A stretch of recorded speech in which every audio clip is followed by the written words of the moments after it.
All right, thanks everyone. We just heard from Michelle Monk about NASA's Moon to Mars vision and their strategy, and now we want to hear from you, the audience. So the session is titled, What is a Lunar Proving Ground to You?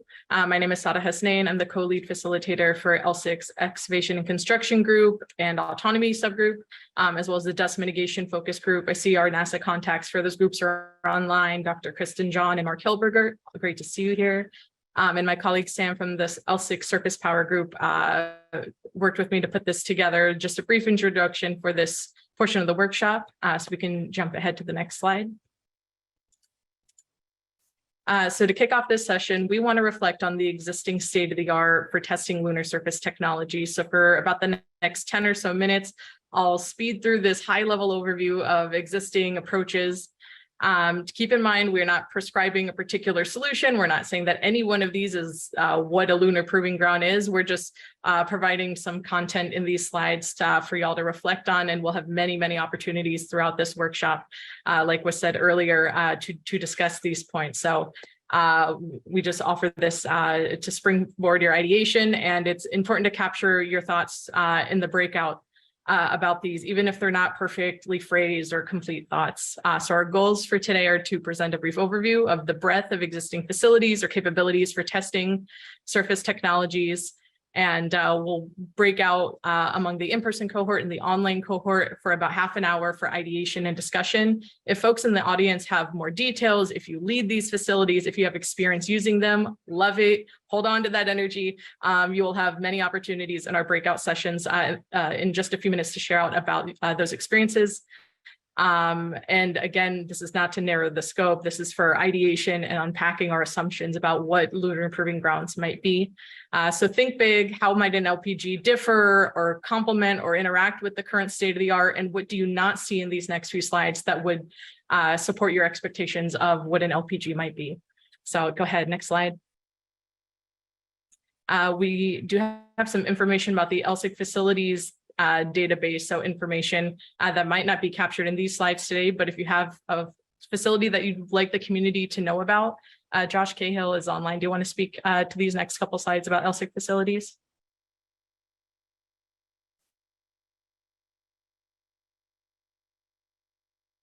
Might not be near the mic right now. All good. So if you're an LSIC member, which you've gone to the LSIC website, we can throw the link in the chat for the folks who are online.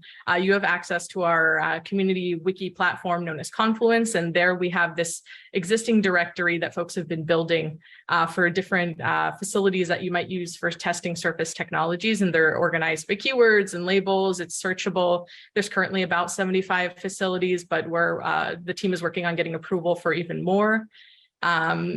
This is primarily dust mitigation facilities in terms of what's comprised in the database right now, but there's an existing call for other extreme environments focused facilities as well. Next slide.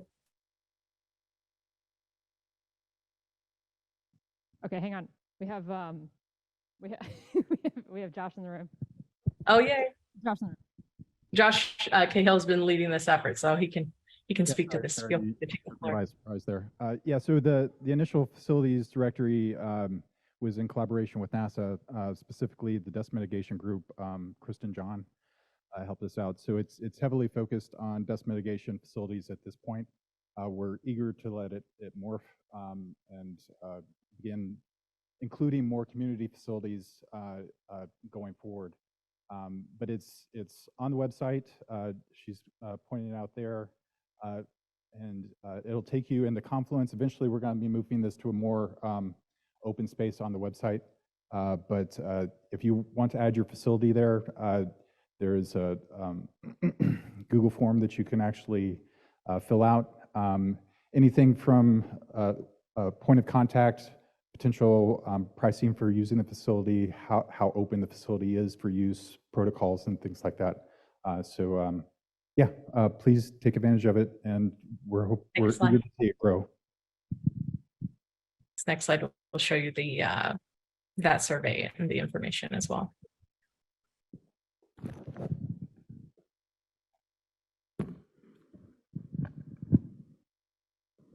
There we go. So Lindsay, if you could drop that information in chat, or we'll get it for the folks online as well as in person. But this is the link to that Google form that Josh was referencing for details on facility, location, scheduling, if you have pricing information or point of contact, anything like that. And listing is free. There's no charge to add something to our database. Go ahead, next slide. So just to jump through a wide array of types of facilities that exist, we wanted to engage some that were larger, some that were smaller, some that were US based, not US based, physical locations, virtual locations. So just to get a wide array. This is the Nevada National Security Site, and I think we have a representative from that site online today. So they're located in the US, just north of Las Vegas, Nevada, just high level features, over 1,300 square miles, larger than the state of Rhode Island. Didn't know that. This has varying terrain local to that area. In terms of history, this was a test site for Apollo 14, 16, and 17, and it's an active site for NASA EVA missions. There's large boulders, regolith-like material. They offer tours, and if you would like to conduct testing there, reach out and inquire about permissions. And it's famous for its atmospheric and underground nuclear testing during the Cold War. And now there's a variety of projects that are hosted, both defense-based and exploration and environmental programs. Next slide. The Center for Advanced Power Systems, or CAPS, at Florida State, as you can guess, is focused on power. So this is supported by the U.S. Office of Naval Research and the DOE, the Department of Energy. They have digital simulators, prototype testing facilities, power and thermal laboratories, as well as energy conversion and integration elements. This is primarily intended for terrestrial applications, and they have both hardware and more computational modeling and sim capabilities represented at this facility. Go ahead, next slide. The Crew Health and Performance Exploration Analog, I believe pronounced SHAPIA. Feel free to correct me, anyone. This is located at NASA Johnson Space Center in Houston, Texas. As of yet, each mission has 4 crew members in an isolated habitat known as Mars Dune Alpha. This has looked like year-long stays on the simulated surface of Mars, and in analog missions to date, this has been used to investigate environmental stressors or this team dynamics among crew. And currently, in terms of who can access this facility, this has been utilized for selected participants for these NASA analog missions. Next slide. Small Satellite Dynamics Testbed, or SSDT, located at NASA JPL in Pasadena, California. There's both a hardware and a software library for components for small satellites. There's both analytical, so computational, and hardware elements if you'd like to test out for science operations, as well as interplanetary mission planning. Go ahead, next slide.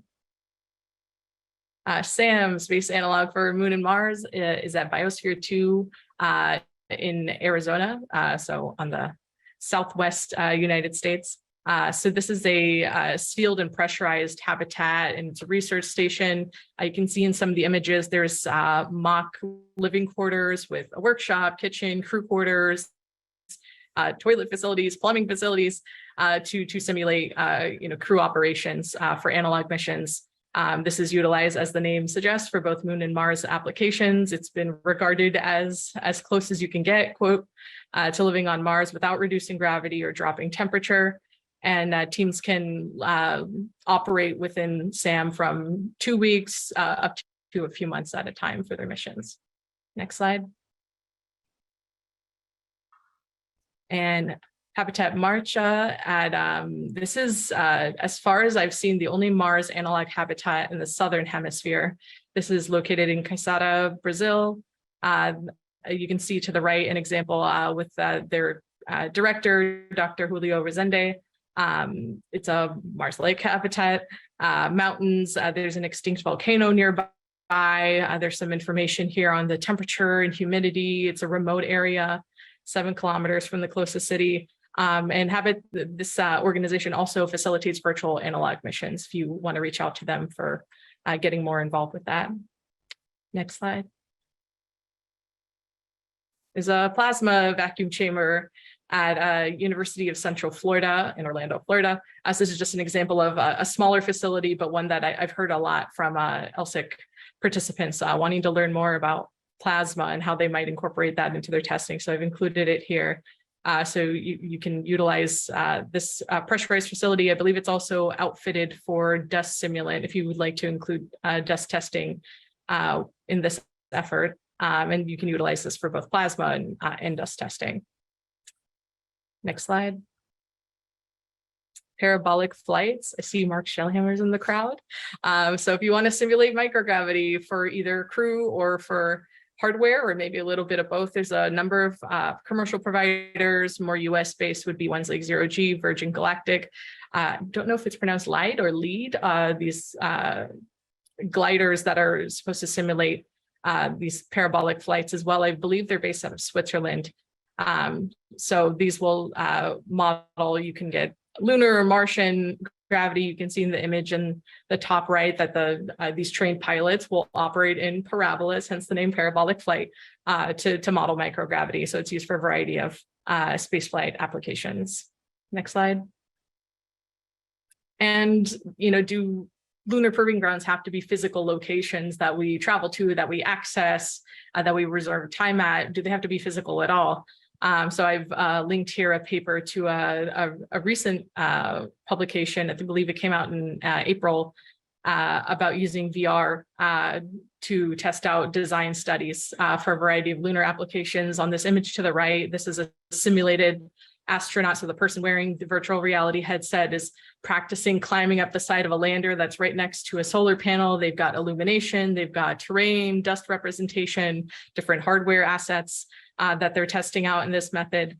A lot of people utilize these sorts of methods for developing or testing out econops to get some feedback on the design or ergonomics. If you want to test out multiple systems simultaneously and try to figure out any communications or interoperability issues ahead of time, and a lot of user-centered or human-centered studies able to take place earlier in the development cycle rather than going out and actually prototyping all of these and then getting into those more ergonomic and user studies. So you can look at these earlier on in the cycle to represent lunar or whichever environment that you'd like to simulate in this method. Next slide. And I also wanted to incorporate some notes on standards and guidelines, both community-derived and organization or agency-derived guidelines that have been created over the years. LEAG, which is the Lunar Exploration Analysis Group, has Kristen sent me information on this, so thank you, Kristen. Analog objectives for Artemis-specific action team report. I've dropped a link there. They include some sections on operations in complex lighting environments, which you might hear is a theme later on in the workshop, as well as communications architecture. We've got NASA Standard 1008 regarding dust testing for hardware to be exposed in planetary environments, so very relevant if you'd like to operate on the lunar surface one day. This is a draft standard that's community derived, very recently released, but the IGSA, or the International Guidelines and Standards for Space Analogs, has been released, and I believe they're collecting public feedback right now. So they're available at analogstandards.space if you'd like to check out what they've been working on. Next slide. So just to set the stage for our breakout discussions, just some expectations and reminders of how this part of the workshop is going to go. We want to go for quantity, so drop a note for every idea you have, even if it's not perfect. If an idea is not on a note, that idea does not exist. It will not be easy to reference if it's not written down on a note. So please, whether you're in person or online, drop notes for your thoughts. We're going today for breadth and dimension over consensus. So we're not trying to get all 20, 30, 50 people in your breakout on the same page about what an LPG is. At this stage, we're trying to think big about what an LPG might be. And if your ideas differ from someone else's, that's completely okay. Don't shut down ideas that are different than yours. We are not in the business of what's not possible. We're in the business of what is possible for the purposes of these breakouts early on in this workshop. Great ideas can come from anyone. You don't have to be an expert in a certain realm of space exploration to have a great idea about LPGs. Even if you see that someone else has written a note that looks quite like yours, go ahead and add it down, because that helps us understand the amplitude or how many people are sharing the same idea, because otherwise they all show up as equally viable. But if we see that a whole lot of people are nearing towards the same consensus, that's helpful information for us. And another one, our audience today comes from a very wide array of backgrounds. So if you have acronyms that you're using or names of facilities, things like that, please try to write those out so that people can understand what you're trying to communicate. And I'm not a lawyer, but please make sure that all discussions are ITAR and public release compliant. Make sure it's your responsibility to make sure that it's okay to say what you're saying. Next slide. And just this is to define the logistics for our breakouts today. We're running just a hair behind, but we're going to take a 5-minute break and listen to a lot of cool people talk about a lot of cool things. We're going to take a 5-minute break to refresh, get some coffee, whatever you need. After those 5 minutes, the virtual folks, you will be assigned to a Zoom breakout room. We will share the links in chat. If you need an access code, that is LSIC-LPG 2023. And your facilitator will provide your next steps. We plan to regroup to the main Zoom area. It says 12:25. Let's bump that up to 12:30, just to give people the time to get through all the questions. And if you're in person, same thing, 5-minute break. Your in-person facilitator will assign you either to the K-Center classrooms 5 and 6, or 7 and 8, or the K-Center dining room. They'll let you know where you're supposed to go, and they'll provide all the materials you need, like sticky notes, writing tools, paperboard, anything like that. And same thing, we'll regroup at 12:30. Your lead facilitator will share some takeaways from the session, so we can share thoughts and share notes across both the in-person and the online audiences. All right. That's all from my end, Jody. Let's drop some links in chat and we will regroup in 5 minutes. Awesome. Thanks so much, Sarah. Let's thank her for the nice presentation. Right. So as Sarah mentioned, let's see. So we're gonna change that time, that 12:25 time. Let's make it 12:30, just so folks have a chance to kind of grab coffee, grab a little snack, and then meet in whatever location that you've been designated to. So again, the kickoff discussion that we're about to do is different than the open discussion. So when you came in, you were probably given a number, like you were, oh no, I left it over there. You were given a piece of paper that shows like the layout of the dining area and the classrooms, and the person who checked you in probably circled one of those. Don't go there, don't go there. What we're gonna do for this one is have the in-person folks sort of like randomly distributed into 3 groups. So as it says up there, one group is gonna be in the dining room, and then 2 of the groups are gonna be in the classrooms. So I'm just gonna sort of like guess for this. So here's what we're gonna do. Everyone who's in this column of seats, go in the K-Center dining room. So that's that lower dining area, like where the food is. You guys get access to that first. Okay, so this row right here, go to the K-Center dining area. This group, if you're in the first 1, 2, 3, 4, 5, 6 rows. Wait, 1, 2. Michael, you messed it up. Oops, you messed it up. 1, 2, 3, 4, 5, 6, right? I think 6. If you're in the first 6 and possibly 7, because I'm having a hard time counting them, you can make a judgment call there. If you're in the first 6 rows, go to the K-Center classrooms 5 and 6. And then if you're at the 7th row and back, go to the K-Center classrooms 7 through 8. So grab a coffee, grab a snack, and then go there, and you'll have someone to help you with that discussion. Thanks. Awesome. All right, go for it. All right, so lunch kicks off at 12:45. We'd like to keep on time to respect people's needs. So what we'll do is just go through a couple high-level outtakes for the facilitators of each breakout room, whether you're in person or online, about just things that stood out from your conversation and anything that the folks in your breakout were really wondering about or were confused about, or they feel like really requires deep and further conversation. So in terms of breakout room 1 online, we were talking about, in terms of things that stand out, funding was a major one. Will this be funded? Who will fund it? When will it be funded? In particular, in regards to international collaborations, will folks who are not US based have access to NASA projects, knowledge of the existing state of the art, and potential to collaborate? Folks did like the inclusion of virtual elements. There was some conversation about teleoperation, So remote operation of some sort of hardware testing taking place at an LPG site, or some folks from the autonomy community mentioned, what if you had a location on the lunar surface itself where you were teleoperating from Earth to sort of prove out your communications, your ConOps, algorithms, et cetera.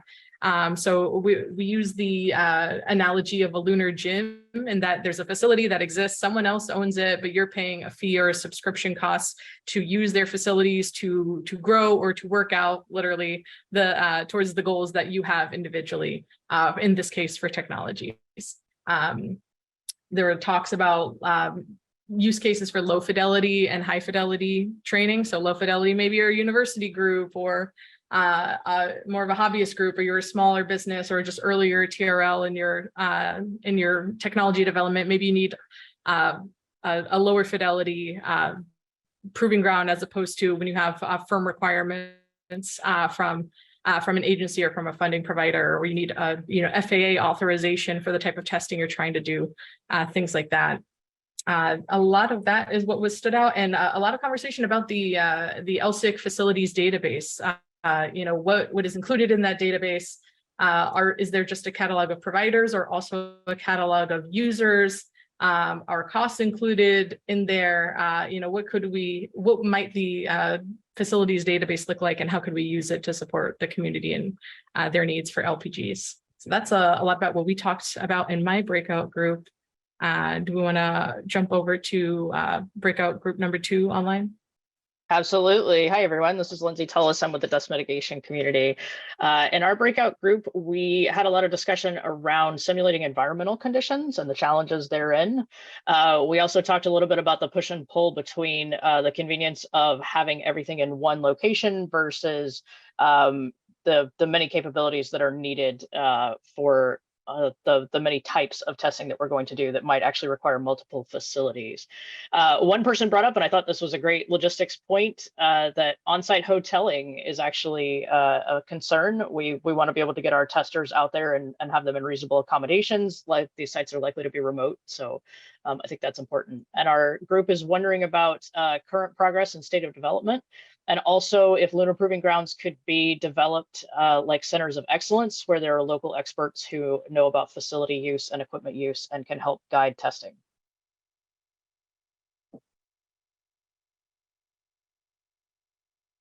Fantastic. Thank you, Lindsay. Danielle, breakout room number 3. Yeah, hey, Sarah. So we had a fantastic conversation that was very philosophical, I want to say. It was very very broad. Everyone brought a lot of fantastic out of the box ideas. We talked a lot about the user personas and who uses an LPG, and how that doesn't necessarily need to be people building a rover or people even actually going to the moon. I mean, if you want to start raising a generation of new astronauts, then you could have kids playing in these kind of lunar environments. And so a lunar proving ground, I guess, doesn't necessarily need to be a proving ground, as long as it has a purpose around building the lunar community and building the lunar economy and everything.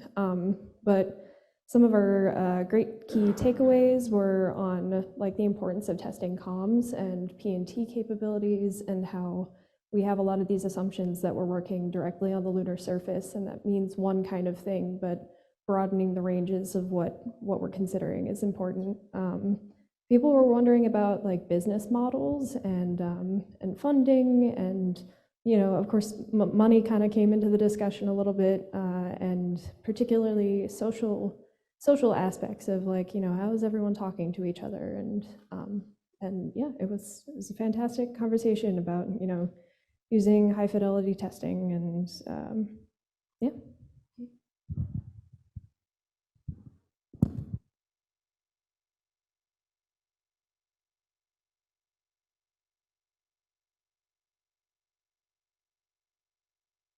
All right, Jibu, breakout 4, go ahead.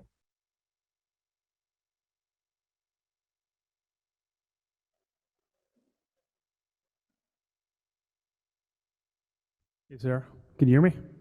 We can hear you. Go for it. Right. We had a great discussion. A couple of things that were brought up in terms of likes, the fact that you can have such a large scale of LPGs from the size of a studio out to the size of Disney World. And there's a need for LPGs on either end of the spectrum to test different technologies. Also demonstrating concepts before they go out to space flight. So having degrees of LPGs, one for, we'll call it a dirty LPG, and others that are high-end, high-qual LPGs. One thing that someone wondered about is, what would a NASA qual or approval look like for an LPG? A standard for an LPG qualification? And what would the complexities of infrastructure construction be like? That's all we have. Thanks. Right, Mike Zimmerman, go ahead. Hey, in our group, there was a wide range of sizes of LPGs that folks were thinking about all across the board, from very small to very large. One of the comments was that they felt like the state of the art for these proving grounds that exist often only offer a few of the characteristics of the relevant lunar environment instead of a comprehensive environment. And a lot of one thing that we sort of hit on that was interesting to me, and I think it's an important question, is that a lot of what we talked about today are terrestrial proving grounds. And we weren't really making the distinction between a terrestrial analog proving ground and an actual lunar proving ground on the moon. And so having a remote presence, some folks thought is a must. Having a virtual presence is desirable, but always to go back to having like sort of a real baseline proving ground in the real world is important, because you'll run into unexpected things in the real world. And something interesting that came up is, even if you're in the desert in an astronaut suit or in a habitat, you're going to encounter wildlife and rain. So even there, the unexpected is sort of non-lunar and something you'll have to deal with. Very interesting. Thanks for sharing. We just have a couple more. Tim Cole. This is Tim. Yeah, we had a really good discussion just to continue that thread about the size. We talked about Lunar Proving Ground, from the size of a building to a size of a football stadium, and then whether it needs to be climate controlled with a cover on top. You imagine that'd be difficult if it was the size of a football field. And one thing we kind of summarize, it's going to be hard to have one LPG that meets all our needs. The agricultural needs are different than the infrastructure needs, and different for the rover needs. But we certainly need a lot of new simulant that's morphologically similar to what we know is on the lunar surface. We need a test facility or multiple test facilities that are easy to get to, possibly centrally located rather than all over the country or all over the world. And we need to prioritize the dust containment, not just cleaning the dust off our tools and facilities that we're testing, but moving the dust and then containing it. So I know our subgroup has been investigating that quite a bit. And we also want to make sure that the combined physical model is combined with the computational model. And it's clear what we're trying to test in each of these facilities. We can only simulate so much at an individual facility, so we may have to back that up with computational models. Awesome. And our three in-person facilitators, you want to hop on the mic and share what was discussed? Hi, it's Matt Clement. I was in the central eating area. A few things I want to highlight from our discussion. First of all, we need to characterize what it is that we do not know. This came up over and over again. We don't have a lot of good answers to a lot of the questions that were posed. We just have more questions. That goes along with, we need to figure out what needs to be proved out here on Earth and what we can only prove out on the moon. Another good point that was brought up is, companies that are not traditional space companies need a one-stop shop. The LSIC facilities page was brought up, a one-stop shop of what they need to do to prove out their technology and where they could go. What is an LPG? Well, it is many things. One of the things that was specifically talked about in our group is it needs to be a full-scale mock-up where we can prove out a system of systems prove out different con-ops as this thing evolves and grows, and prove out different operating modes. And then the final thing that got brought up, which was a really great point, we had a good discussion about interoperability. Interoperability is key in this whole thing, but a good point was, you know, at what level, the chicken or the egg, do we define interoperability? Do we define the standards before we go and make the LPG and go and prove all these things out? Or do we use the LPG to figure out what the interoperability standards need to be? That was it for my group. All right. Hey, Carl Hibbets with rooms 7 and 8. So we had a lot of same discussions. I'm going to hit on the highlights. One of them is Lunar Proving Grounds. It's going to be, well, what's the difference between that and a facility, right? And where do the facilities versus proving grounds meet? How do you make them work together? How do you go from facility to proving grounds? What's the relationship? For instance, in a proving grounds, you don't necessarily need to be testing high TRL material machines and components. You're going to have a lot of low TRL concepts there as well. How does a proving ground actually use and accept and use both low TRL and high TRL technologies?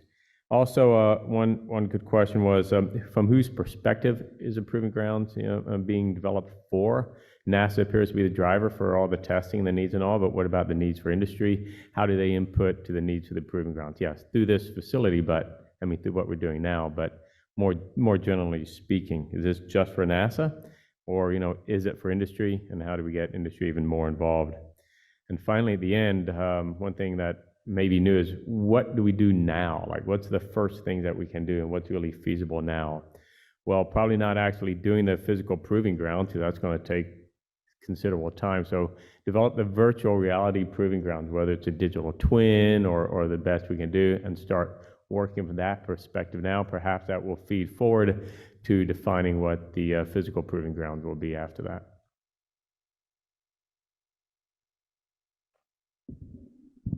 All right.